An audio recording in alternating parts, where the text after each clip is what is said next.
Banyak yang menanyakan kepada kami, apakah channel ini merupakan bagian dari panitia PPKJN? Tentu saja tidak. Tetapi kami mempunyai akses membantu menyampaikan pertanyaan teman-teman kepada panitia, dan kami juga membantu apabila pertanyaan dari teman-teman bisa kami jawab. Oleh karena itu, pada kesempatan ini banyak sekali pertanyaan yang perlu kami buatkan videonya, karena pertanyaan rata-rata hampir sama. Oleh karena itu, mudah-mudahan video yang dibuat kali ini bisa menjawab pertanyaan dari rekan-rekan dan teman-teman semua.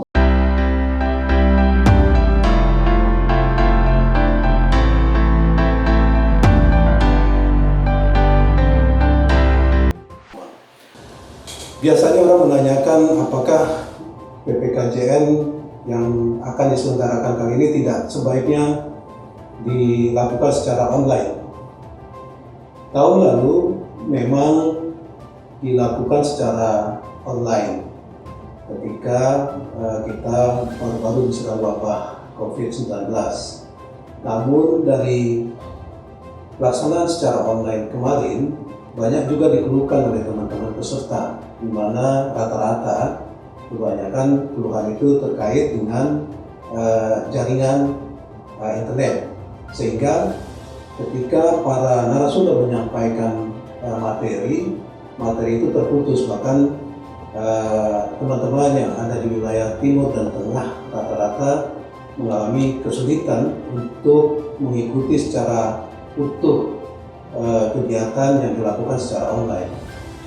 Oleh karena itu, panitia berdasarkan evaluasi pada tahun ini rencananya memang dilakukan secara offline, namun tetap memperhatikan prokes yang telah ditetapkan pemerintah.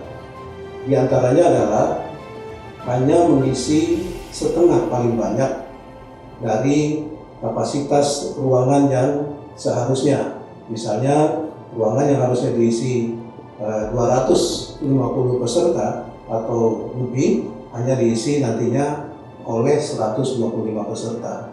Nah, ini agar tetap terjaga kesehatan dari teman-teman semua.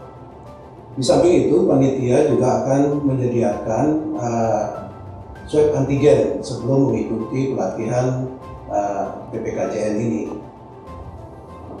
Pertanyaan berikutnya yang sering disampaikan adalah dari 1.000 kuota calon peserta yang ikut dalam verifikasi berkas, apabila tidak lolos verifikasi, apakah kekosongan yang tidak lolos itu bisa diisi? Perlu kami sampaikan berdasarkan informasi dari panitia bahwa kekosongan ataupun bagi peserta yang tidak lolos itu akan diisi dengan peserta lain yang akan dilakukan pendaftaran online-nya setelah gelombang yang berjalan, ya. Gelombang 1 nanti untuk gelombang 2 akan dilakukan pendaftaran kembali. Namun informasi yang kami terima dari panitia akan membuka kembali penambahan kuota untuk peserta PPKJN. Hal ini untuk menampung antusiasme para calon notaris yang jumlahnya memang sangat banyak. Rencananya dalam waktu dekat panitia akan mengumumkan pembukaan kembali penambahan kuota untuk tahun 2021. Dan penyelenggaraan kegiatan ini akan dilakukan di beberapa daerah sebagaimana terdahulu informasi yang kami sampaikan bahwa akan diselenggarakan di Jakarta, Medan, Surabaya, dan kemungkinan akan menambah beberapa daerah seperti Makassar dan lain sebagainya. Pertanyaan berikut yang disampaikan kepada kami biasanya, apakah akan ada dispensasi bagi peserta yang akan mengikuti tetapi ternyata dinyatakan positif COVID atau karena sakit. Hal ini tentunya akan sangat dipertimbangkan oleh panitia, karena apalagi dengan situasi kondisi COVID seperti ini, tentunya kesempatan atau hak teman-teman untuk mengikuti pelatihan PPKJN tentu harus diakomodir. Kalau ada yang positif COVID ataupun sakit dan lain sebagainya, ini bisa disampaikan kepada panitia sehingga barangkali nantinya akan dijadwalkan untuk gelombang atau periode pelatihan berikutnya. Apakah tidak sebaiknya seluruh pendaftar PPKJN dapat diterima dan diseleksi kembali oleh AHU sehingga tidak berebut dalam pendaftaran? Hal ini perlu disampaikan bahwa yang mendaftar ataupun yang lolos sebagai bukan lolos sih, yang sudah menyelesaikan program MKN itu sangat banyak karena banyak perguruan-perguruan tinggi yang menyelenggarakan pendidikan MKN. Oleh karena itu, pembatasan kuota hanya dimaksudkan agar panitia juga dapat memberikan pelayanan yang terbaik agar karena adanya keterbatasan sebagaimana disebutkan tadi seperti anggaran, waktu dan tempat dan lain sebagainya. Oleh karena itu memang inginnya panitia bisa menampung sebanyak mungkin. Namun dengan keterbatasan yang ada, maka dibuatlah beberapa gelombang ataupun kuota yang nantinya tahun yang akan datang juga akan dibuka kembali. Pertanyaan lain yang sering ditanyakan adalah apakah peserta yang sudah lolos PPKJN tahun lalu, ini yang 300 orang nih, kalau tidak salah, wajib juga membayar PNBP sebagaimana ditetapkan oleh Peraturan Menteri Keuangan. Kami sudah menanyakan kepada panitia bahwa peserta baik yang tahun ini maupun yang lolos tahun lalu yang belum sempat dilakukan mengikuti pelatihan PPKJN tetap harus membayar PNBP karena memang hal ini merupakan ketentuan yang sudah ditetapkan oleh Kementerian Keuangan. Sehingga baik peserta yang 300 tahun lalu yang belum sempat mengikuti pelatihan maupun peserta yang baru mendaftar pada tahun ini diperlakukan sama dengan membayar PNBP langsung kepada bank persepsi yang telah ditunjuk. Pertanyaan berikut yang disampaikan kepada kami adalah apakah akan dilaksanakan pembukaan pendaftaran notaris pada tahun ini dan kapan? Ini sebetulnya tidak berhubungan langsung dengan PPKJN. Namun demikian dapat kami informasikan bahwa pembukaan pendaftaran pengangkatan notaris pada tahun ini kemungkinan akan dilaksanakan pada bulan Juli. Namun ini masih tentatif menunggu keputusan Menteri Hukum dan HAM terkait dengan formasi notaris. Nah ini nanti akan kami sampaikan kepada panitia, tentunya Direktorat Jenderal Administrasi Hukum Umum Kementerian Hukum dan HAM akan mengumumkan lebih lanjut terkait dengan pembukaan pengangkatan notaris tahun 2021. Pertanyaan yang sering disampaikan juga kepada kami adalah saran untuk melakukan perbaikan pendaftaran online PPKJN, yaitu dengan melihat kondisi di wilayah tengah dan timur yang kadang internetnya memang kadang suka terjadi gangguan. Nah ini tentunya sudah kami sampaikan kepada panitia dan panitia melakukan evaluasi untuk dilakukan bagaimana metode agar rekan-rekan baik di wilayah timur, tengah maupun barat mempunyai kesempatan yang sama. Kalau kemarin kita lihat metodenya bahwa dibuka bersamaan, memang kadang-kadang yang dari wilayah timur ini agak susah masuk ke pada saat yang bersamaan. Dan ini tentunya panitia akan melakukan perbaikan dan evaluasi. Baik nantinya akan dilakukan pendaftaran mungkin per zona atau bahkan nantinya dilakukan pelatihan berdasarkan zona di mana wilayah timur, tengah, dan barat apakah dibuka bersamaan ataukah dibuka secara per zona dan lain sebagainya. Dan hal ini sudah kita sampaikan kepada panitia dan ini juga menjadi bahan bagi panitia untuk melakukan evaluasi.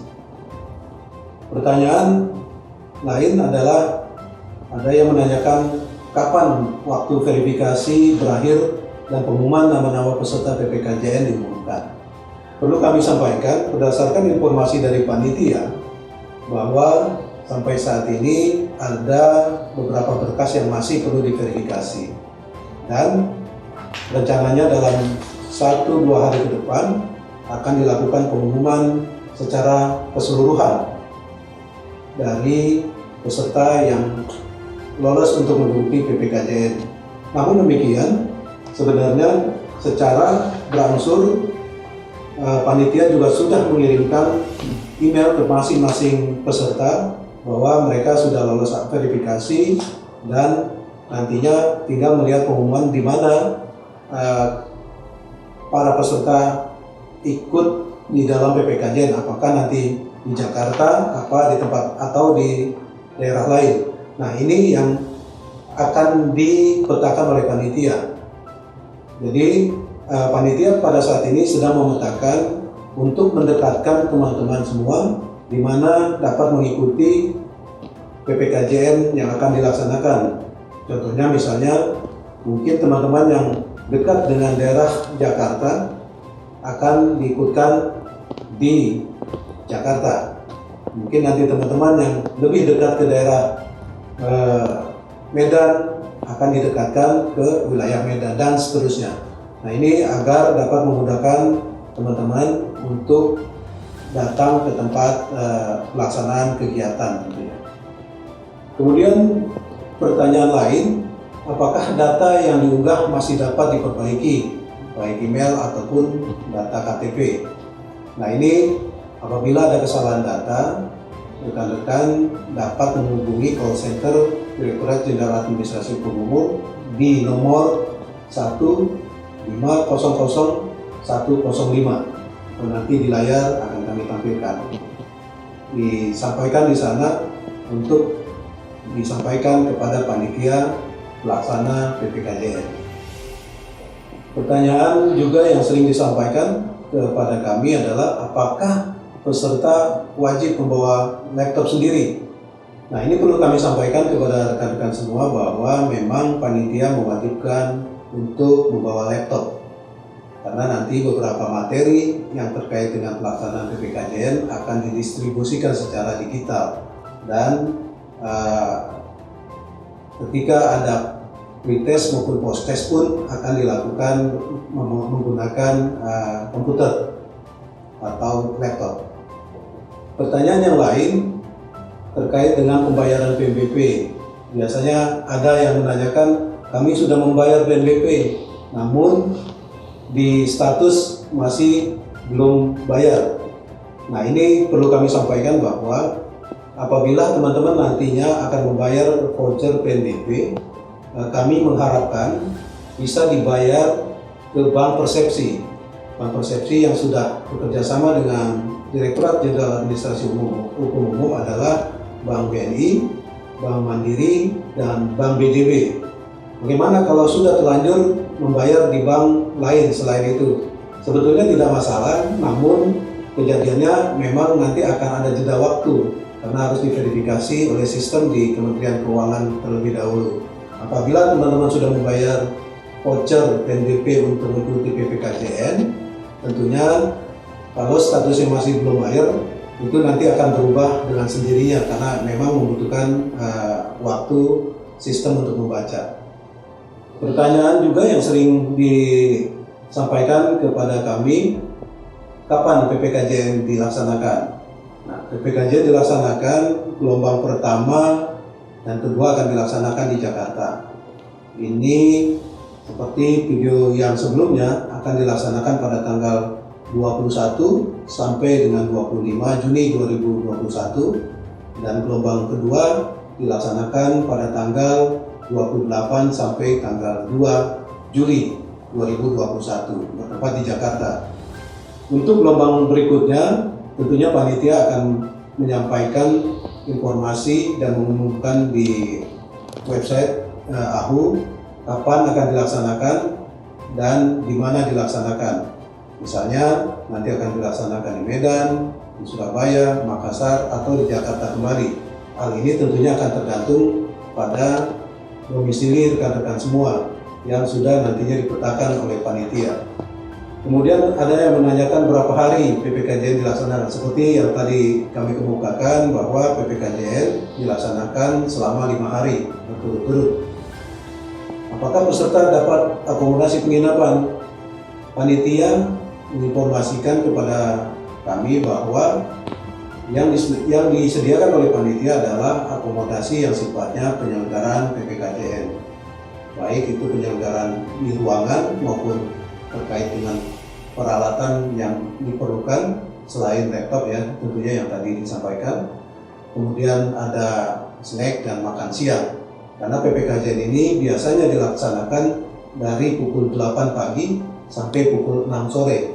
Nah, bagi teman-teman yang jauh dari tempat pelaksanaan kegiatan, tentunya kami berharap bisa menginap ataupun tinggal di daerah sekitar penginapan, di daerah sekitar pelaksanaan kegiatan, sehingga memudahkan bagi teman-teman untuk mobilisasi sehingga tidak terlambat datang dan lain sebagainya. Hal ini nantinya akan merugikan teman-teman juga karena semua aktivitas akan dicatat oleh pengawas.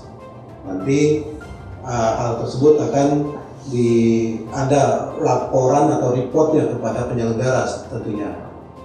Kemudian ada yang menanyakan apakah ada batas umur maksimal pendaftaran notaris. Ini tentunya beda dengan pendaftaran PPKJN. Pendaftaran notaris atau pengangkatan notaris untuk batas umur maksimal memang tidak ditentukan, namun notaris itu mempunyai masa kerja sampai dengan umur 65 tahun. Setelah itu dia harus pensiun dan bisa sebetulnya diperpanjang hanya sampai dengan umur 67 tahun. Sedangkan untuk pengangkatan notaris umur minimal adalah 27 tahun pada saat pengangkatan nanti. Bagaimana sistem pelaksanaan PPKJN? Apakah nantinya saat pelaksanaan PPKJN menerapkan sistem kelulusan?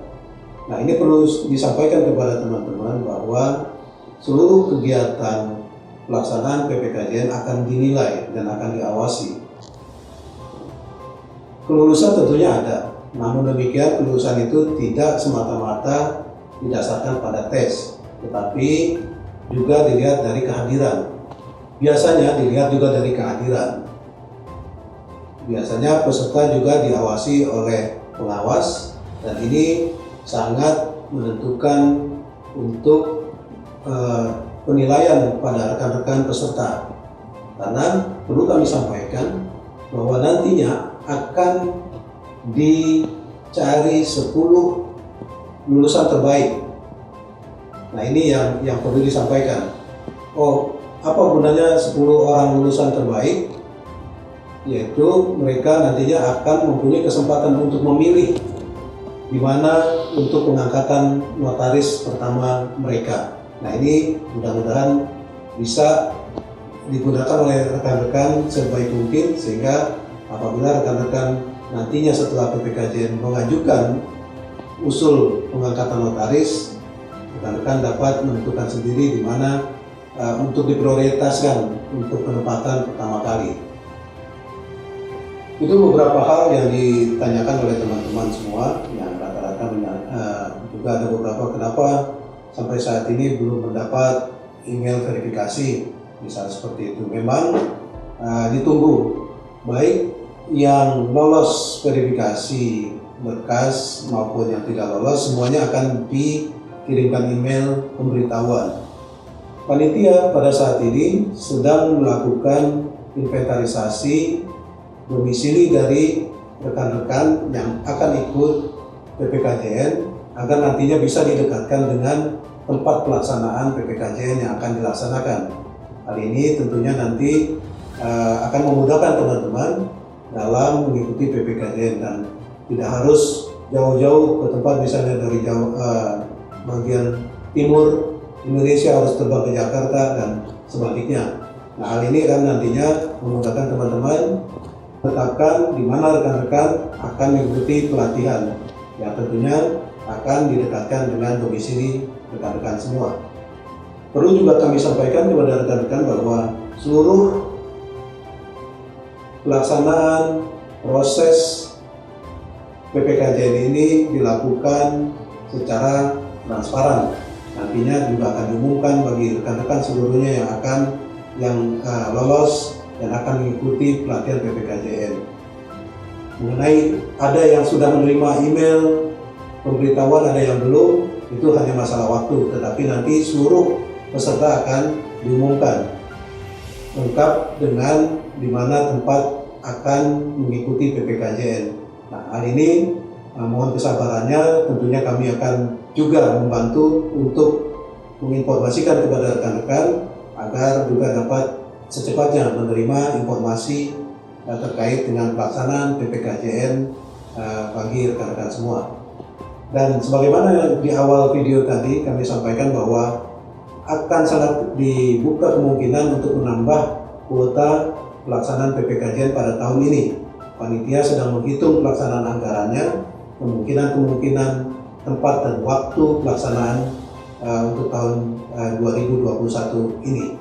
Karena yang saya dapat dari panitia bahwa saat ini sedang disusun pengumuman untuk penambahan kuota pelaksanaan PPKJN tahun 2021. Hal ini tentunya sangat menggembirakan bagi kita semua agar kesempatan bagi rekan-rekan yang sudah menunggu untuk mengikuti PPKJN ini bisa dapat terwujud pada tahun 2021 ini. Demikian informasi yang perlu kami sampaikan kepada rekan-rekan semua. Mudah-mudahan informasi ini bisa berguna bagi semuanya dan tetap semangat, sukses selalu.